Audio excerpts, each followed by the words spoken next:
Hey y'all, it is Jama, your podcast bestie, coming at you one final time for the very last episode of this podcast. And it feels only fitting that I'm releasing it the day before my 48th birthday because I started this entire podcast journey on my 47th birthday with so much optimism.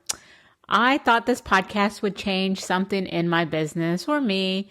I thought consistency would open doors, and I thought showing up every week would create momentum and clarity. But here's the honest truth. Nothing really changed in my business, but everything did change in me, and that's the part I wasn't expecting. So I'm going to do this final episode kind of as a letter to me, a letter to the woman I was, or thought I was, and the woman I'm becoming, or kind of becoming, because nothing's certain. And if you're here listening, this is really for me, but I do think that you can probably get something out of this as well. So, dear 47-year-old me, you were so young and so optimistic.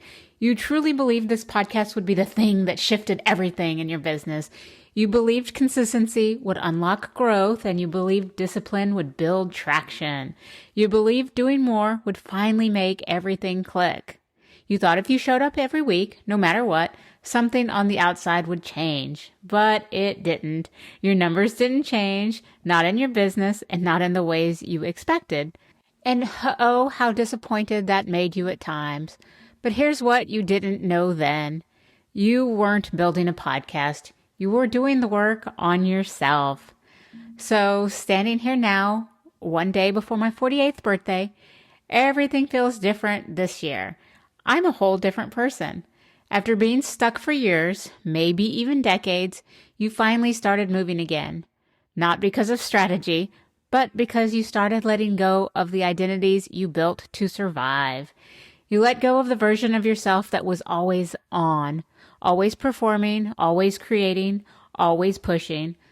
The version who believed her value was measured in output, and that consistency automatically meant growth. You believed that for a long time, but showing up every week taught you something else. You can be consistent in something that no longer aligns, and the bravest thing you can do is stop doing it. Letting go of comfort is terrifying, trust me, I know, especially when that comfort was your identity. But nothing new can find you if you're clinging to what's familiar and old. So you had to learn strength. Not the strength that comes from hustling every week, even though you did. It's the strength that comes from honesty. You showed up even when you didn't want to, even when your body was changing, and boy has it changed. Even when you didn't recognize yourself physically or emotionally, because that's been your year. Running taught you that no matter what, you show up anyways. But unlike running, this podcast didn't ground you. It didn't give you any clarity. It didn't give you the rush of knowing exactly who you are.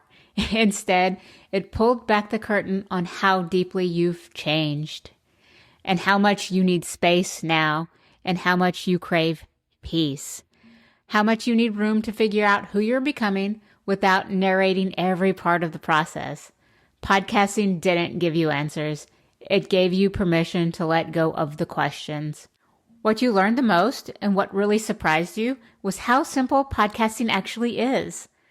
You made it such a big deal in your head for so many years, and you wanted to start this a long time ago. But you didn't.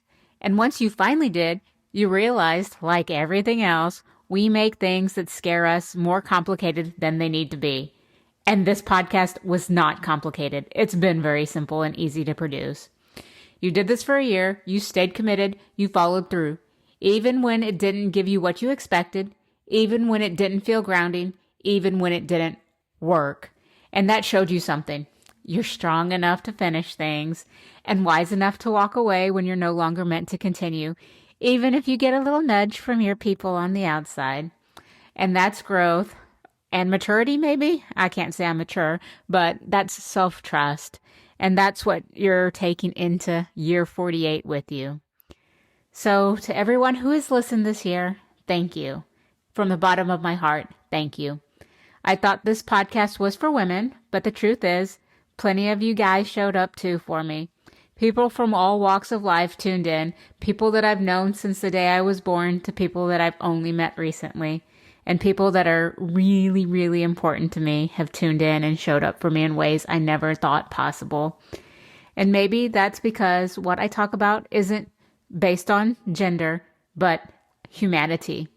Change is human. Uncertainty is human. Becoming yourself again, or for the first time ever, is all part of being human. What I hope you walk away with is this. You are allowed to not know what's next. You are allowed to pause.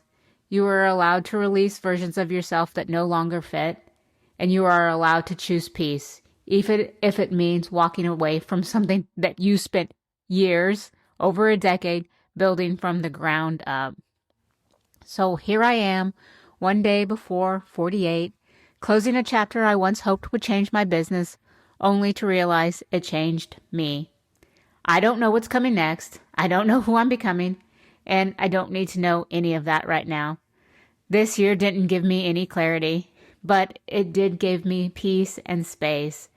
And in this moment, that feels like the greatest gift I could ask for. Thank you for walking this birthday to birthday year with me. Thank you for listening. Thank you for witnessing this version of me and all the changes throughout the year. And thank you for giving me the courage to let the old woman I was go. And I'll see you when I see you. And until then, again, I'm choosing peace, and I hope that you do too. It's never been about the finish line. It's about who you become along the way. And this is the finish line, y'all. Thank you again.